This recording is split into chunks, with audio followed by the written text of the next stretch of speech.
They say dolls are made to comfort children. Soft faces. Painted smiles. Button eyes that never blink. But the one in my daughter's room doesn't blink. It waits. And every night, after midnight, it cries. Chapter 1. The doll arrived on a Thursday. No return address. No postage stamp.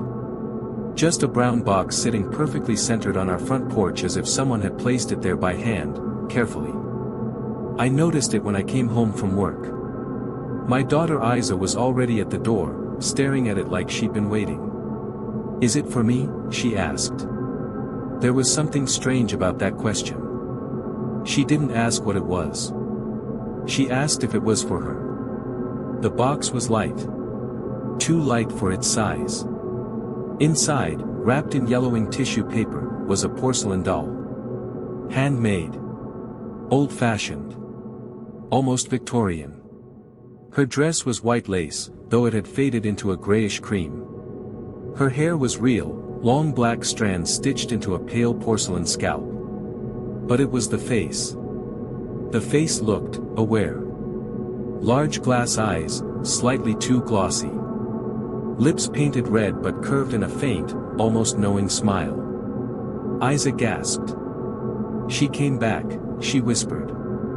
I froze. "Came back?" I asked. She didn't answer.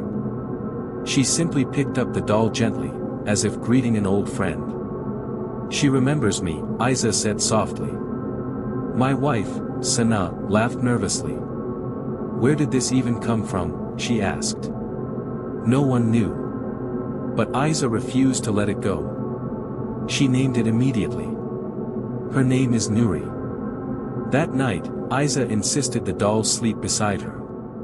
That was the first night I heard it. Chapter 2, The Sound. At exactly 12:17 a.m., I woke up. A sound. Soft at first. Like someone trying not to cry. A muffled whimper. I thought it was Aiza having a nightmare. I walked down the hallway. The crying continued. Small. Fragile.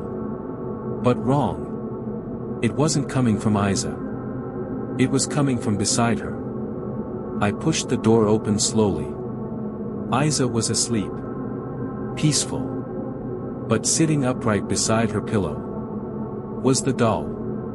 And the crying sound was coming from it. Not loud. Not dramatic. Just a soft, almost mechanical sob. I stepped closer. The crying stopped. The doll's head tilted slightly toward me. I told myself it was imagination. Old houses make noises. Pipes expand. Wood shifts. But porcelain doesn't cry. I picked it up. Cold. Colder than the room. And wet.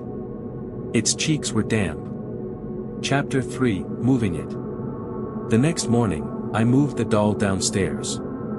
Aiza didn't notice at first. But when she did, she screamed. Not cried. Not protested. Screamed. Like someone had hurt her. She doesn't like being alone. Aiza yelled. Who doesn't? Sana asked. Aiza looked at us like we were stupid. Noorie. That night, the crying started again. But this time, it wasn't coming from upstairs. It was coming from the living room, where I had locked the doll inside a cabinet. I walked downstairs slowly. The cabinet door was open. The doll sat on the couch, facing the staircase, waiting. And the crying was louder now. More desperate. More human. Chapter 4, History. The next day, I called the police. They found no fingerprints on the box. No security footage of anyone approaching the house. Nothing. It was like the doll had always been there. Sana tried researching antique dolls online. We found something strange. An old newspaper clipping from 1973. A missing child. Her name? Noor Fatima. Nicknamed Noorie. Last seen holding her favorite porcelain doll. The photo was grainy. But the doll was identical. Same dress. Same crack near the left eyebrow. Same red painted lips. The child was never found. But her parents claimed something strange before she disappeared. They reported hearing crying at night. Not from their daughter. From her doll. Chapter 5, The First Mark. Aiza stopped sleeping. Dark circles formed under her eyes. She whispered to the doll constantly. Conversations too quiet for us to hear. One evening, I walked in unexpectedly. Aiza was staring at the wall. The doll was turned toward her. She says you shouldn't have locked her away, Aiza said. Who says? I asked. She turned slowly. Her expression wasn't childish. It was distant. Don't make her angry again. That night, I woke to silence. No crying. No movement. Silence is worse. I rushed to Aiza's room. She was asleep. But on her arm, 3 thin scratches. Like porcelain edges had dragged across skin. And sitting beside her, the doll. With a faint red stain on its painted lips. Chapter 6, Midnight Confession. 12:17 a.m. Again. The crying began. But this time, it wasn't sad. It was furious.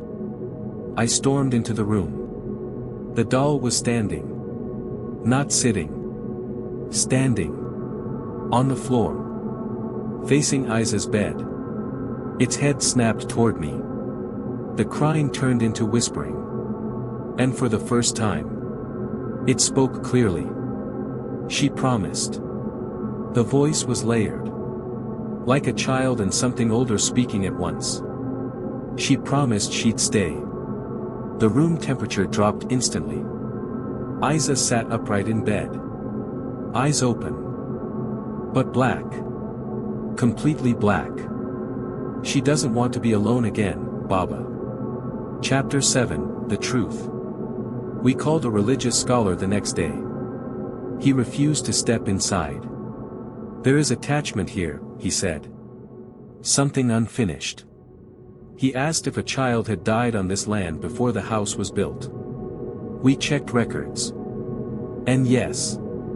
The missing girl. Her family once owned this property. The house we live in stands on the ruins of her childhood home. The scholar warned us. The doll is not possessed. The doll is a door. Chapter 8, The Door Opens. That night, 12:17 a.m. came early. The crying started before midnight. Louder than ever. The walls vibrated. Lights flickered. The doll sat in the center of Aiza's room. Its porcelain cracking slowly. Thin fractures spreading across its face. Aiza stood behind it. Smiling. She found her way back, Aiza whispered. The doll's chest split open with a loud snap. Not broken. Opened. Inside. Darkness. Moving darkness. A small hand reached out. Gray. Cold. Child-sized. The air filled with the smell of damp soil. And decay. She was buried here, the whisper echoed. In the walls. Behind us. The wallpaper began to peel. Revealing old wooden boards. Scratched from the inside. Chapter 9, The Bargain. The voice spoke again. She took my place. I realized then. It wasn't trying to hurt Aiza. It wanted her. To replace the loneliness. To reopen the door fully. She stays, the voice demanded. Or you join me. Aiza stepped forward willingly. Noorie is scared, she said softly. She doesn't like the dark. I grabbed her. The doll shrieked. Glass shattered. Every mirror in the house cracked at once. The small gray hand reached farther, almost touching Aiza's ankle. I made a choice.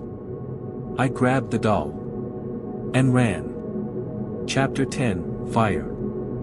I didn't think. I didn't hesitate. I drove straight to an open field. Poured gasoline. Set it on fire. The porcelain screamed. Not cracked. Screamed. The flames turned black. Smoke shaped like a little girl twisted upward. You promised, it wailed. The fire burned unnaturally long. But eventually. Silence. Complete silence. Epilogue, after midnight. We moved houses. We never spoke about it again. Aiza doesn't remember anything. The scratches faded. The nightmares stopped. Until last night. 12:17 a.m. I woke up. No crying. No whispering. Just silence. Then. From the hallway. A soft knock.